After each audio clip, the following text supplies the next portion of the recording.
بسم اللہ الرحمن الرحیم الحمدللہ رب العالمین والصلاة والسلام علی سید الانبیاء والمرسلین محمد وآلہ واصحابہ اجمعین اما بعد باب النفقۃ علی العیال وقال تعالی وعلی المولود له رزقهن وکسوتهن بالمعروف وقال تعالی لینفق ذو سعة من سعته ومن قدر علیہ رزقہ فلینفق مما آتاہ اللہ وقال تعالی وما انفقتم من شیء فهو یخلفہ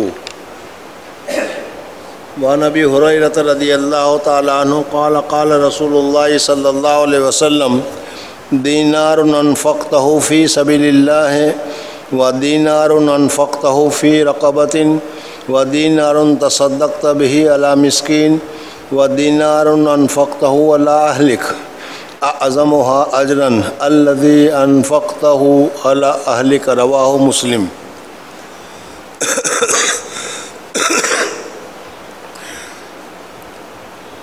یہ حضرت علامہ نووی رحمۃ اللہ تعالیٰ علیہ کی کتاب ہے جو حدیث کی ہے، جس کو ریاض الصالحین کہا جاتا ہے۔ روزانہ صبح آپ حضرات اس کی تعلیم کو سنتے ہیں۔ اس میں اس سے پہلے شوہر کا کیا حق ہے زوجہ کے اوپر، بیوی کے اوپر، یہ آپ کے سامنے گزرا ہوگا۔ آج اس باب میں یہ بتاتے ہیں کہ ہماری جو اولاد ہے، ہمارے جو گھر والے ہیں، ہمارے جو ماتحت ہیں، ان کے اوپر خرچ کرنا اور ان کے لیے ان کی ضروریات کو پورا کرنا، یہ بھی اللہ تبارک و تعالیٰ کی طرف سے ہمارے اوپر لازم کیا گیا ہے، ضروری کیا گیا ہے۔ پہلے تو قرآن پاک کی آیت ذکر کی گئی وَعَلَى الْمَوْلُودِ لَهُ رِزْقُهُنَّ وَكِسْوَتُهُنَّ بِالْمَعْرُوفِ، جو اولاد ہے اس اولاد کے لیے جو کچھ ضروری خرچ کرنا ہوگا، پہننے کے حساب سے، کھانے کے حساب سے، ضروریات کے حساب سے، اللہ تبارک و تعالیٰ نے وہ بھی ہمارے اوپر فرض قرار دیا ہے، ضروری قرار دیا ہے۔ دیکھو، ساری دنیا کو رزق دینے والا اللہ تبارک و تعالیٰ ہی ہے۔ اللہ ہی رزق دیتا ہے، وَهُوَ الرَّزَّاقُ ذُو الْقُوَّةِ الْمَتِينُ۔ اور اللہ چاہے تو جس طریقے سے بنو اسرائیل کو صبح کو اٹھتے تھے اس وقت من اور سلوہ مل جایا کرتا تھا، اسی طریقے سے آج بھی اسی طریقے سے ہو سکتا ہے اور اللہ تبارک و تعالیٰ کر سکتے ہیں۔ لیکن اس کے علاوہ اللہ تبارک و تعالیٰ نے ہمارے اوپر یہ لازم قرار دیا کہ اپنے گھر والوں کے لیے، اپنے بیوی بچوں کے لیے محنت کر کے پیسے کما کر ان کے اوپر خرچ کرنا ہے۔ ہم اس جگہ پر یہ غلطی میں پڑے ہوئے ہیں کہ ہم اپنی طاقت سے یہ چیز پیدا کر لیتے ہیں، لیکن اپنی طاقت سے یہ چیز پیدا نہیں ہو سکتی، اللہ تبارک و تعالیٰ ہی عطا فرماتے ہیں۔ بہت ساری مثال ہے۔ بعض جگہ تم نے دیکھا ہوگا کہ ایک ڈاکٹر ہے اور بڑی اچھی اس کے پاس ڈگری ہے، دوسرا بھی ڈاکٹر ہے اور اس کے پاس بھی وہی ڈگری ہے، اس کے پاس بھی وہی دوائی ہے، دونوں کے سرجری اور دواخانہ بھی بالکل یکساں ہے، لیکن ایک کے یہاں لائن لگی ہوئی ہے اور ایک کے یہاں کوئی بھی نہیں آتا۔ یہ کیا وجہ ہے؟ اللہ تبارک و تعالیٰ کی طرف سے یہ انتظام ہوتا ہے، جس کو اللہ تبارک و تعالیٰ یرزق من یشاء بغیر حساب، جس کو اللہ تبارک و تعالیٰ چاہتے ہیں زیادہ دیتے ہیں، جس کو اللہ تبارک و تعالیٰ چاہتے ہیں کم دیتے ہیں۔ اس وجہ سے سب سے پہلے تو اپنے ذہن سے یہ نکال دینا چاہیے کہ میں کماتا ہوں، میں ہوشیار ہوں، میں ہی کر سکتا ہوں، دوسرا نہیں کر سکتا، کچھ نہیں، یہ سب کچھ اللہ تبارک و تعالیٰ دے رہے ہیں۔ اور اللہ تبارک و تعالیٰ جو دے رہے ہیں وہ سب تمہارے لیے نہیں ہے، بلکہ اللہ تبارک و تعالیٰ دے رہے ہیں، اس کو دوسروں پر خرچ کرنے کے لیے، دوسروں کو دینے کے لیے ہمیں دیا جا رہا ہے۔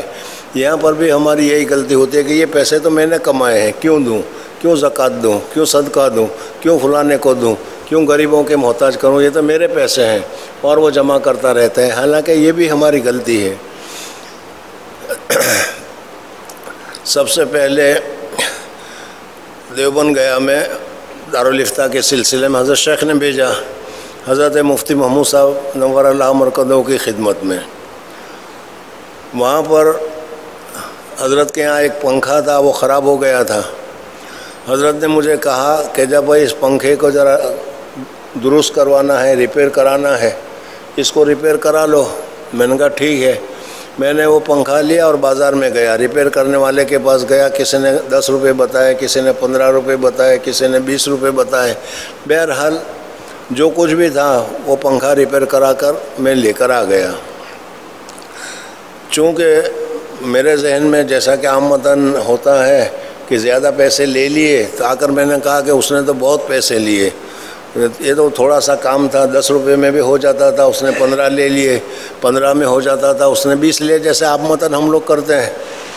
اس طریقے سے میں نے کہا۔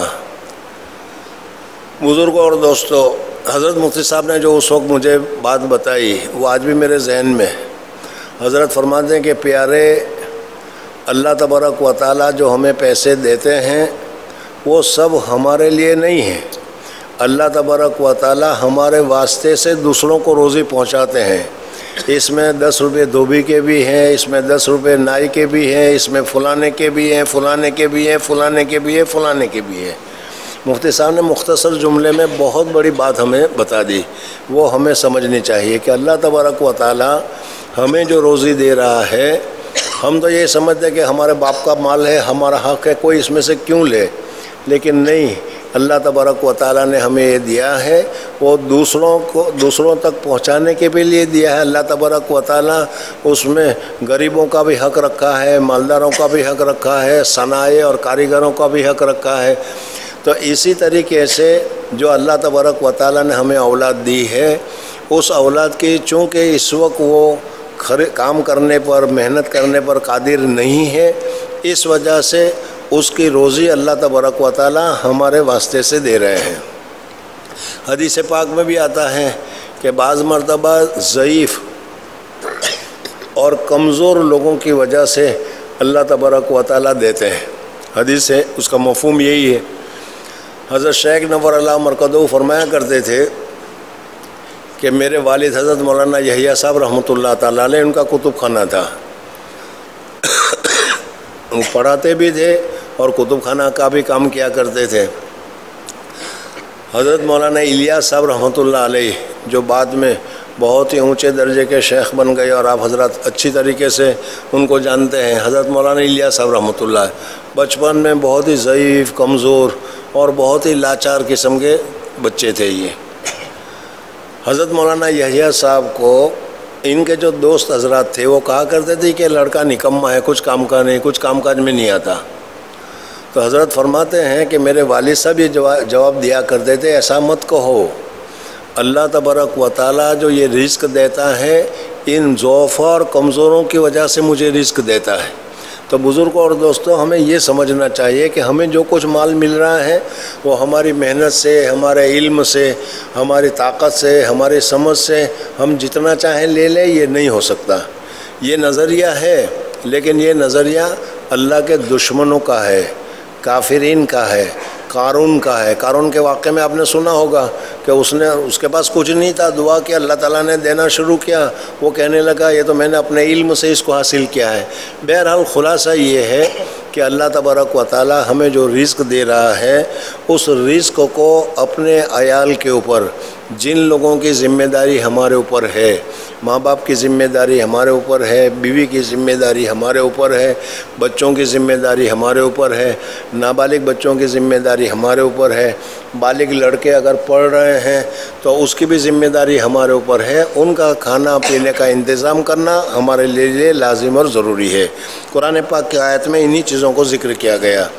حضرت ابو ہریرہ رضی اللہ تعالیٰ عنہ کی جو حدیث آپ حضرات کے سامنے پڑھی گئی، اس میں حضور اقدس صلی اللہ علیہ وسلم فرماتے ہیں، دینار انفقتہ فی سبیل اللہ، ایک دینار، ایک ڈالر اگر تم نے اللہ کے راستے میں خرچ کیا، اللہ کے راستہ عام ہے، کوئی ایک کی ضرورت نہیں، جہاں اللہ کی رضامندی کے لیے جہاں کہیں بھی تم خرچ کرو، دینار انفقتہ فی سبیل اللہ و دینار انفقتہ فی رقبۃ، اور اسی طریقے سے ایک ڈالر، ایک دینار تم نے کسی غلام کو آزاد کرنے کے لیے، کوئی ضرورت مند تھا، پریشان حال تھا، مقروض تھا، حاجت والا تھا، اس کی حاجت کے لیے $1 تم نے خرچ کیا.